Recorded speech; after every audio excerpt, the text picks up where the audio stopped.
যোগ্য লোককে যোগ্য আসনে বসাতে হবে। আপনি যদি কোনো জাতির পরিবর্তন করতে চান, সেই জাতির কোনো জাতির যদি ভাগ্যের পরিবর্তন করতে চান, তাহলে সেই জাতিকে আগে আসতে হবে। বড় যেই ২ টো দল রয়েছে, এই বড় দলগুলোর একেকটা অঙ্গ সংগঠন রয়েছে কম হলেও ২০ টা। আমি যদি বলি এভাবে নৌকা লীগ, তাঁতি লীগ, শ্রমিক লীগ, যুবলীগ, ছাত্রলীগ থেকে শুরু করে কমপক্ষে ২০ টা। এর প্রত্যেকটা অঙ্গ সংগঠনকে বন্ধ করে দিতে হবে, বিলুপ্ত করে দিতে হবে। এখন আপনি যদি কেরানীগঞ্জকে আলোকিত কেরানীগঞ্জ করতে চান, তাহলে সবার আগে যেই কাজটা করতে হবে সেটা হচ্ছে আমার কেরানীগঞ্জবাসীর সিদ্ধান্ত নিতে হবে। তারা কাকে চায়? আমার কেরানীগঞ্জবাসীকে চিন্তা করতে হবে তারা কি গোলামের জিঞ্জির আবদ্ধ থাকবে না এখান থেকে বেরিয়ে আসবে। আমরা পারিবারিক রাজনীতিকে মেনে নেইনি। আমাদের উপরে পারিবারিক রাজনীতিকে চা চি আ চাপিয়ে দেওয়া হয়েছে। এখন এই চাপ থেকে আমাদেরকে বের হতে হবে। জুলাই আগস্টের বিপ্লবের মধ্য দিয়ে এক নতুন বাংলাদেশের অভ্যুদয় হয়েছে। জুলাই আগস্টের বিপ্লবের মধ্য দিয়ে এক নতুন বাংলাদেশের সূচনা হয়েছে। ২ দিন আগে যে ঘটনা ঘটলো, ২ দিন আগের যেই ইনসিডেন্ট হলো সেটাকে আমি ভুলে যাই এবং অতি সহজেই আমরা বিক্রি হয়ে যাই। মাত্র ৳৫০০ র বিনিময়ে আমি আমার বিবেককে, আমি আমার মেধাকে বিক্রি করে দেই। এই যে যেই অঙ্গ সংগঠনগুলো, এই অঙ্গ সংগঠন একেকটা অঙ্গ হচ্ছে একেকটা দুর্নীতির আখড়া। I repeat একেকটা অঙ্গ সংগঠন হচ্ছে একেকটা দুর্নীতির আখড়া। এই দুর্নীতিকে যদি আপনি বাংলাদেশ থেকে আ আ বা দূরে ঝেড়ে ফেলতে চান এবং কেরানীগঞ্জকে যদি সুন্দর আধুনিক বা কেরানীগঞ্জ করতে চান, এই সমস্ত অঙ্গ সংগঠনগুলোকে একেবারে চিরতরে বন্ধ করতে হবে। আজকে যারা বলতে চাচ্ছে যে আওয়ামী লীগই ভালো ছিল, এই কথা হচ্ছে আওয়ামী লীগের একটা ন্যারেটিভ, এটা আওয়ামী বয়ান। এটাকে কখনো এস্টাবলিশড হতে দেয়া যাবে না। কখনো এটাকে মানে প্রতিষ্ঠিত হতে দেয়া যাবে না। উনি তো অনেক সুন্দর চমৎকার কথা বললেন এবং ভবিষ্যৎ পরিকল্পনার কথা, কিন্তু ওনার সুযোগটা কোথায়? যে পরিবারতন্ত্র, যে সিন্ডিকেট করে রাখা হয়েছে কেরানীগঞ্জে, যে আমি আসলে বিগত কয়েকদিন ধরে যেটা ফলো করতেছি, যে কে কোথায় কমেন্ট করছে, কে কোথায় লাইক দিচ্ছে, কে কার ছবি শেয়ার করছে, সেটার হুমকি আসছে। এবং আজিজ ভাইয়ের বাসায়, আজিজ ভাই যেহেতু রাজনৈতিক প্রচারণা একটু ব্যস্ত, তার আশেপাশে একটা বিশাল মোটরসাইকেল মহড়া হয়ে গেছে। প্রায় ৫০টার মতো মোটরসাইকেল এসে ঘুরে গেছে। মানে বুঝানো হচ্ছে যে তোমরা কোন দিকে যাচ্ছ। যে নেতৃত্ব আছে কেরানীগঞ্জে সেখানেই থাকতে হবে, তার যে কৃতদাস সেই কৃতদাস হয়ে থাকতে হবে। কিন্তু জাতীয় রাজনীতিকে এটা মেনে নিবে? আমাদের জুলাইয়ের আন্দোলনের পরে কি এই জায়গায় থাকবো, না জুলাইয়ের আন্দোলনের যে স্বপ্ন সেটা বাস্তবায়ন হবে? ধন্যবাদ আনন্দুল। আ হক ভাইয়ের কথাগুলো আমি শুনলাম। খুবই সুন্দর। ভালো বললেন। আপনি যে কোয়েশ্চেনটা করছেন যে আসলে দেখেন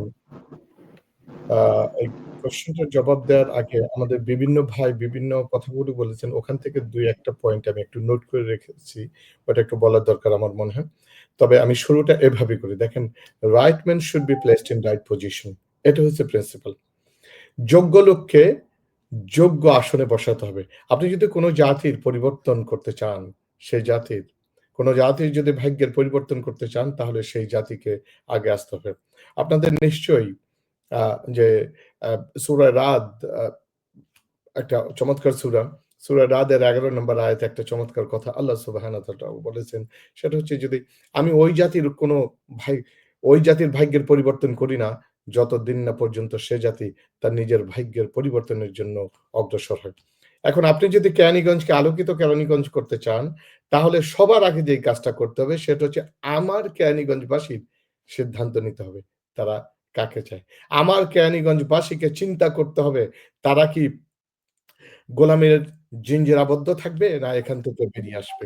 আমার কেরানীগঞ্জবাসীকে চিন্তা করতে হবে তারা কি দুর্নীতিবাজ, লুটেরা, চাঁদাবাজ, ভূমিদস্যু, আ মাদক আ বাণিজ্যের সাথে যারা জড়িত, যারা হত্যার সাথে জড়িত, যারা মামলা বাণিজ্যের সাথে জড়িত, যারা টেন্ডারবাজের সাথে জড়িত তাদেরকে চায়? নাকি এর আমূল পরিবর্তন করার জন্য এই কেরানীগঞ্জ মানুষের ভাগ্যের পরিবর্তনের জন্য আগামীর বসবাসযোগ্য কেরানীগঞ্জ গড়ার জন্য যে পরিবর্তন দরকার সেই পরিবর্তনকে তারা বেছে নেবে। সিদ্ধান্ত তাদেরকে নিতে হবে।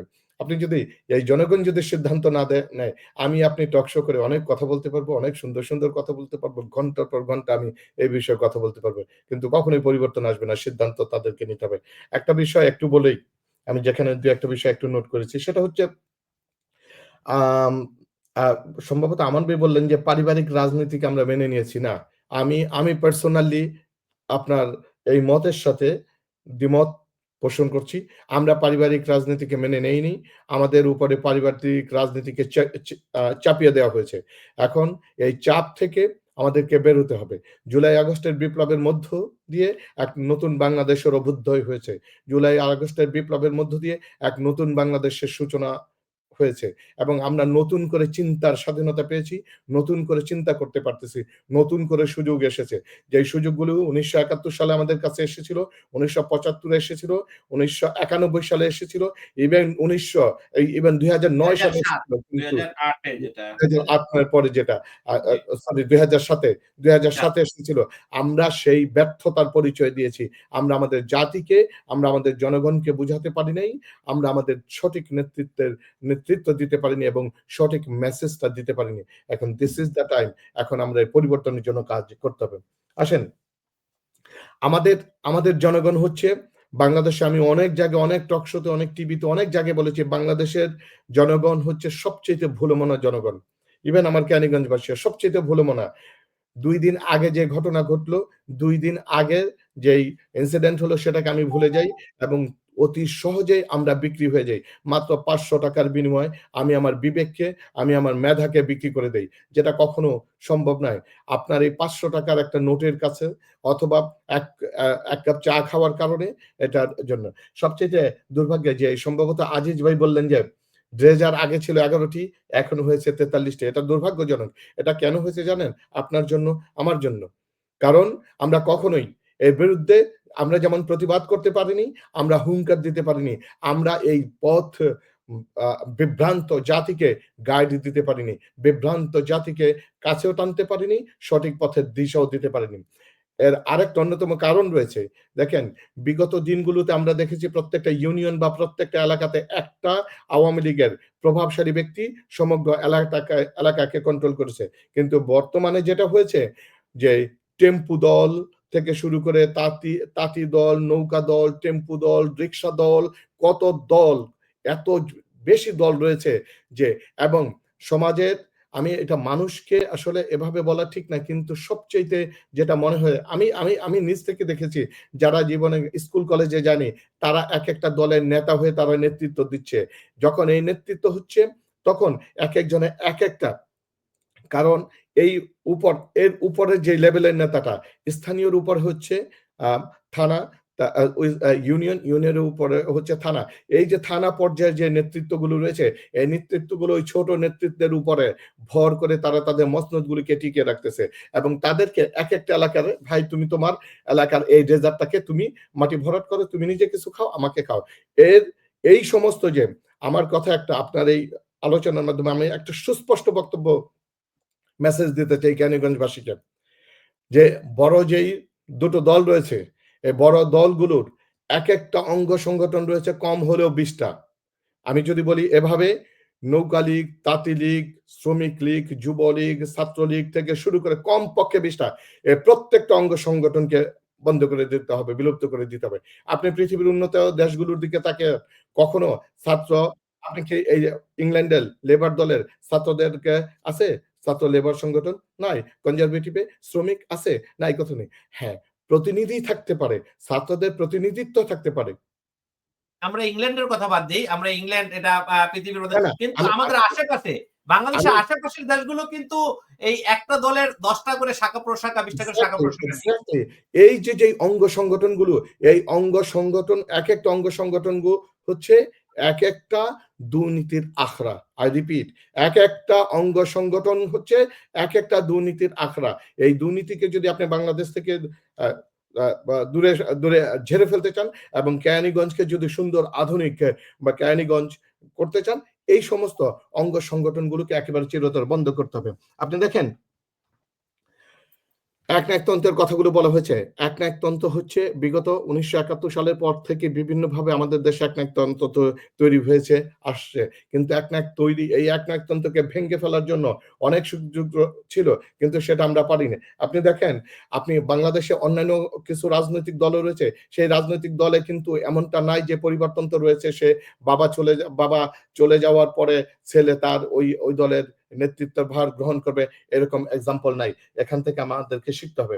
আপনি দেখেন, আ কিছু কথা আসছে যে হামলা অথবা এই বিষয়গুলো। আমি ছোট্ট একটা আমি আমার পার্সোনাল আ আ আ ছোট্ট একটা ইনসিডেন্ট এর কথা বলি।